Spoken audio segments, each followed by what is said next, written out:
सुप्रभात बच्चों, आज हम हिंदी पाठ 2 पढ़ने जा रहे हैं। सीखीबाज मक्खी। ये कहानी एक जंगल के राजा और मक्खी की है। इसमें मक्खी और जंगल के राजा की कहानी बताई गई है। इस कहानी में एक जंगल का राजा होता है और एक मक्खी होती है। एक था जंगल, उस जंगल में शेर भोजन करके आराम कर रहा होता है। इतनी ही देर में एक मक्खी उड़ती हुई वहाँ पर पहुँचती है। शेर 2-3 दिनों से स्नान नहीं करता है तो मक्खी शेर के कान के पास भिन भिन करने लगती है। शेर को बहुत मुश्किल से नींद आई होती है। उसने पंजा उठाया और मक्खी को उड़ा दिया, लेकिन फिर से मक्खी शेर के कान के पास भिन भिन करना शुरू कर देती है। शेर को गुस्सा आता है, वह दहाड़ता है और मक्खी को बोलता है कि हट जा वरना मैं तुझे मार डालूंगा। मक्खी बोलती है जंगल के राजा को ऐसी बातें शोभा नहीं देती है। शेर का गुस्सा और बढ़ जाता है। उसने कहा, एक तो मुझे सोने नहीं देती और ऊपर से मेरे सामने जवाब देती हो। चुप हो जाओ वरना अभी। मक्खी बोलती, वरना क्या कर लोगे?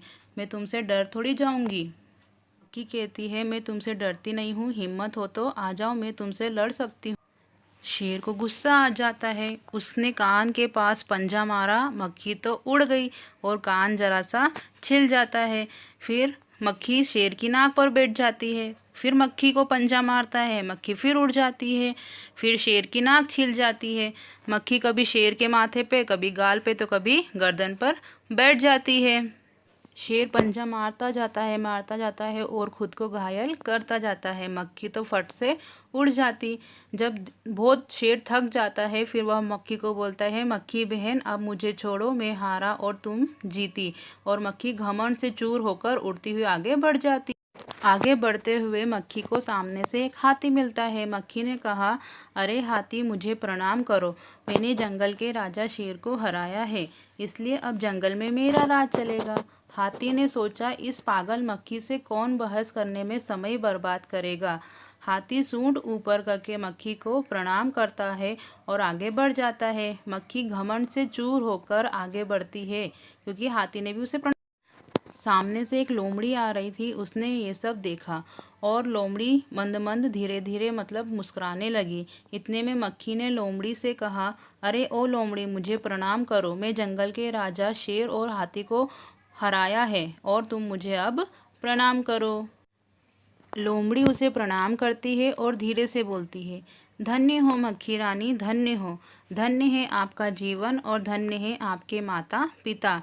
लेकिन मक्खी रानी, उधर वह मकड़ी दिखाई दे रही है ना आपको? वह मकड़ी आपको गाली दे रही थी, उसकी जरा खबर लो। यह सुनकर मक्खी को गुस्सा आता है और वह गुस्से से लाल हो उठती है।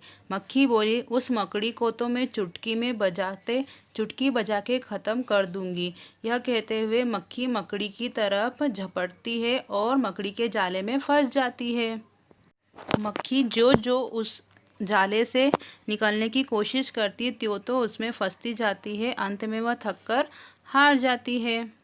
यह सब लोमड़ी देखती है और धीरे धीरे मुस्कुराती हुई वहाँ से चली जाती है। तो बच्चों, इस कहानी से हमें शिक्षा मिलती है कि हमें कभी भी घमंड नहीं करना चाहिए, अहंकार नहीं करना चाहिए। जो इस कहानी को मैंने आपको सुनाया है, इसको आपको किताब में से पढ़ना है और 5 मिनट का ऑडियो आपको ग्रुप पर सेंड करना है नोट्स के साथ। यहाँ हमारा पार्ट 2 शेखीबाज मक्खी ख़त्म होता है।